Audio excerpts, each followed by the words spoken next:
তো চাই না কোনো মিডিয়া বন্ধ হোক, এটা আমরা চাইতে পারি না।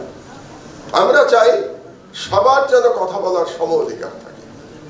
আমরা কথা বলবো, কাউকে যেন গায়ের জোরে, যেভাবে আমার দেশকে বন্ধ করে দেওয়া হয়েছিল, 11 বছর ধরে বন্ধ রাখা হয়েছে, এরকম ভাবে যেন কেউ কোনো বন্ধ নেই। এবং মজার কথা কি জানেন, 11 বছর পরে এখন আমরা লড়াই করছি আবার পত্রিকাটা চালু করবার, কিন্তু সমাজ থেকে, রাষ্ট্র থেকে, সরকার থেকে যে ধরনের সহযোগিতা আমরা প্রত্যাশা করি সেটা কিন্তু এখনো পাচ্ছি না।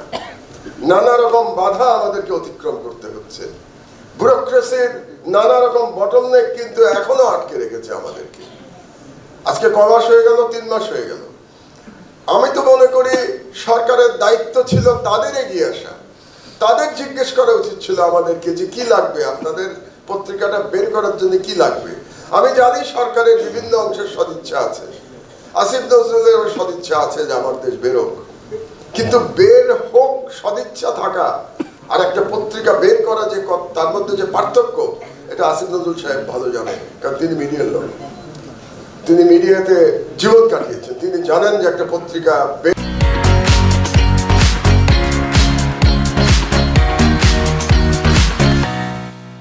করা, চালানো কত কঠিন।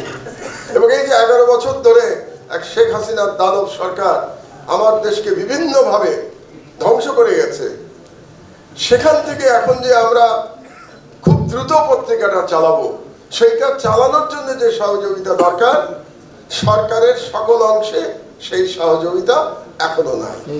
এটা হচ্ছে বাস্তবতা। আমাদেরকে দৌড়াতে হচ্ছে বিভিন্ন লোকের কাছে, আমাদের রিকোয়েস্ট করতে হচ্ছে, এবং কোনো কোনো ব্যুরোক্রেট এমন ভাব করছেন তারা যেন আমাদেরকে করুণা করছেন, তারা আমাদেরকে করুণা করছেন। যদিও আমাদের লড়াই, অবশ্যই মূল লড়াইটা লড়েছে তরুণ সমাজ, কিন্তু আমরা যে গত 16 বছর ধরে লড়াই করে গেছি, সেই লড়াইয়েই তো আলটিমেটলি শেখ হাসিনার পতন হয়েছে।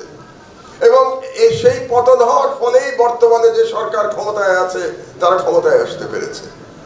কিন্তু এখন যখন সেই সরকারের বিভিন্ন ব্যুরোক্রেসি এমন ভাব দেখায় যে তারা আমাদেরকে করুণা করছে, তখন মনে হয় আসলে কি পরিবর্তন হলো বাংলাদেশে, নাকি এখনো পুরনো মানসিকতায় আমরা আটকে আছি।